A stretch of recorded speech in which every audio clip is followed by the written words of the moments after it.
written by Timothy Keller, The End of the World. It's a topic that has fascinated and frightened humanity for centuries. Across cultures and religions, we find stories, prophecies, and anxieties about the end of life as we know it. The very idea taps into our deepest fears and longings, our curiosity about the unknown, and our desire to make sense of a world often filled with suffering and injustice. For Christians, the book of Revelation stands as a particularly compelling and complex text about the end times. Filled with vivid imagery and symbolic language, it speaks of a final showdown between good and evil, a time of great tribulation followed by the ultimate triumph of God. Within this larger narrative, we find a curious and unsettling passage, the prophecy of Satan's little season. This little season refers to a period after Satan is bound for 1,000 years, a time when it seems evil has been vanquished and peace reigns. But this peace proves to be temporary. Satan is released from his prison for a little season to wreak havoc on the earth once more. This enigmatic prophecy raises many questions.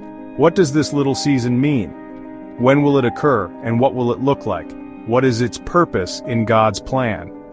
These are questions that have puzzled and intrigued theologians for centuries, and we will explore them in the chapters to come.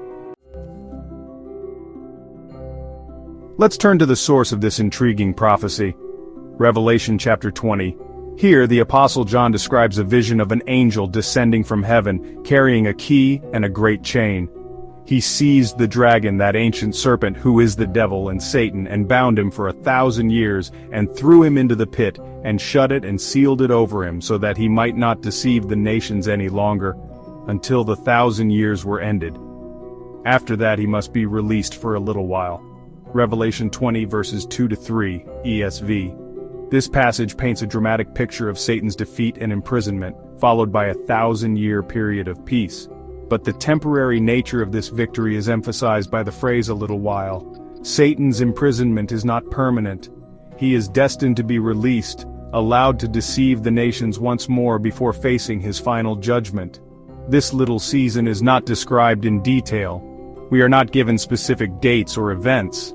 This lack of detail has led to a variety of interpretations among Christian scholars, each attempting to understand the timing, duration, and significance of this period within the broader context of God's plan for history.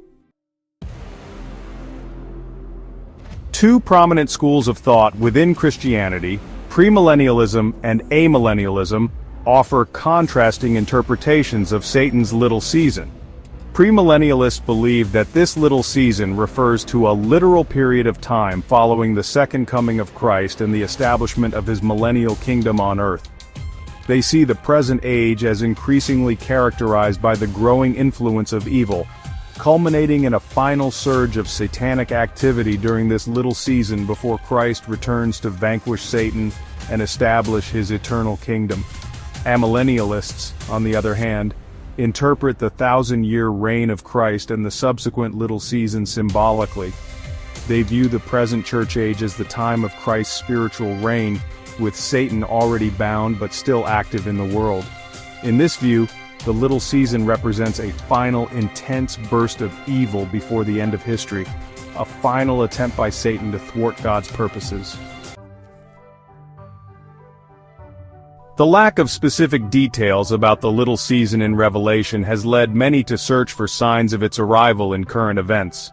Some point to the rise of global conflicts, natural disasters, moral decay, and technological advancements as potential indicators that we are living in or approaching this period of heightened spiritual warfare. The proliferation of false teachings, the erosion of traditional values, and the increasing secularization of society are often cited as evidence of Satan's growing influence. Similarly, advances in technology, particularly in areas like artificial intelligence and genetic engineering, are sometimes viewed with suspicion, seen as potential tools for deception and control that could be exploited during the little season. However, it is crucial to approach such interpretations with caution and discernment. While the Bible encourages us to be watchful and aware of the times, it also warns against date setting or making definitive pronouncements about the end times.